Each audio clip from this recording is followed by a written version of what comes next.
പങ്കാളിത്ത പെൻഷൻ നടപ്പിലാക്കുന്നതിനോട് താൻ യോജിക്കുന്നുവെന്നും പ്രതിപക്ഷ സംഘടനകൾ നടത്തുന്ന പണിമുടക്ക് ജനങ്ങളെ വലയ്ക്കാനാണെന്നും കൊട്ടാരക്കര പഞ്ചായത്ത് പ്രസിഡന്റ് ജേക്കബ് വർഗീസ് വടക്കടത്ത് പറഞ്ഞു. ഗവൺമെന്റ് നിലപാടാണ് ശരിയായ നിലപാട്.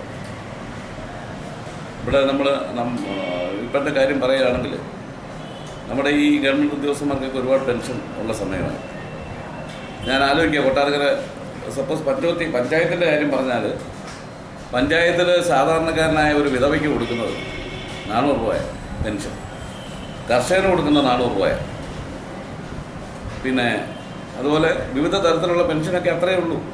ഈ പറയുന്നത് പോലെ ഈ സാധാരണക്കാരായ മനുഷ്യർക്കും ഒക്കെ ഈ പറയുന്ന പോലെ സാധനങ്ങൾക്ക് വില കൂടും, എല്ലാ കാര്യങ്ങൾക്കും മരുന്നിന് വില കൂടും. അപ്പം മറ്റുള്ളവരെ നോക്കാതെ ഇപ്പോഴത്തെ യൂണിയൻ്റെ ഈ സമരത്തോട് എനിക്ക് യാതൊരു യോജിപ്പുമില്ല. അതൊക്കെ ജനങ്ങളെ തീരെ ബുദ്ധിമുട്ടിപ്പിക്കുക എന്നുള്ളതല്ലാതെ ജനത്തിനൊക്കെ ഇതിന് തീരെ പ്രതികരിക്കാൻ വയ്യാത്തത് കൊണ്ട് ഇറങ്ങാൻ നടക്കുകയാണ്. അത്രയുള്ള ആവശ്യം.